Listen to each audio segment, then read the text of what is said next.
Étienne déclare dans le livre des Actes des Apôtres que l'ange qui était apparu à Moïse dans le buisson, c'est le même ange qui lui est apparu dans Exode 19 sur la montagne. Et c'est le même ange qui lui a donné les oracles vivants. Lorsque Dieu rencontre quelqu'un, il investit la personne.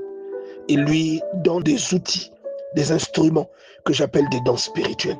Il lui donne un revêtement, le Saint-Esprit. Et partout où cette personne va, quel que soit ce que cette personne rencontre, elle sera toujours en haut. Dans Nombre chapitre 22, on raconte l'histoire d'un mage nommé Balaam, qu'on avait fait venir par le roi Balak afin de maudire les enfants d'Israël. Parce que lorsqu'il maudissait, la personne était vraiment maudite. Et la Bible dit que le même ange qui a rencontré Moïse dans Exode chapitre 3 est allé à la rencontre de Balaam. Et il lui a résisté. Lorsque Dieu est celui qui t'a appelé, lorsque Dieu est celui qui t'a envoyé, il va t'accompagner le long de ta marche. Le même ange qu'ils avaient rencontré, le même ange dont il est question dans Exode chapitre 13, vous le retrouvez dans Exode 14. Et la Bible vous dit que lorsque Pharaon les a poursuivis, l'ange s'est mis entre le camp des Égyptiens et le camp des Israélites, de sorte que chaque camp ne pouvait s'approcher l'un de l'autre. Lorsque Moïse a fondu la mer et que le peuple a commencé à traverser de nuit, la colonne est restée là pour donner l'avantage aux enfants d'Israël. Oh, bien-aimé dans le Seigneur, j'aimerais te demander avec qui tu marches, qui t'a appelé, quelle est la personne qui t'a mandaté, que t'a-t-elle dit cette personne, où l'as-tu rencontré?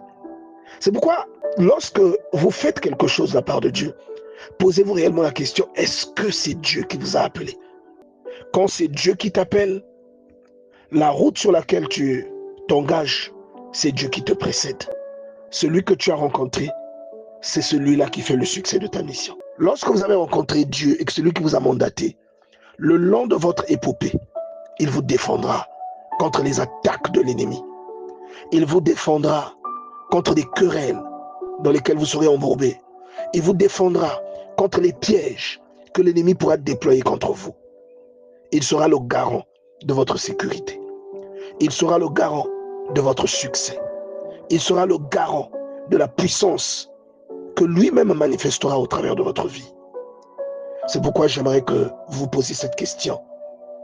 Qui as-tu rencontré? Que Dieu parle, bien-aimé dans le Seigneur, à votre cœur, afin de développer la foi. Lorsque vous l'avez rencontré, bien-aimé dans le Seigneur, il vous a donné une consigne. Et votre rencontre avec Dieu est la garantie du succès de votre mission, tant que vous pouvez rester obéissant aux consignes que Dieu vous a données. Exode 14, 19, l'ange de Dieu qui allait devant le camp d'Israël partit et alla derrière eux, et la colonne de nuée qui les précédait partit et se tint derrière eux. Celui que vous avez rencontré, c'est le même qui vous protégera le long de la route. Et entendez ici, la route, c'est le symbole de la mission en fait. Exode 14, verset 20, elle se plaça entre le camp des Égyptiens et le camp d'Israël. Cette nuée était ténébreuse d'un côté et de l'autre, elle éclairait la nuit. Et la Bible précise, et les deux camps n'approchèrent point l'un de l'autre toute la nuit. Est-ce que c'est lui que vous avez rencontré, bien-aimé? Le Tout-Puissant.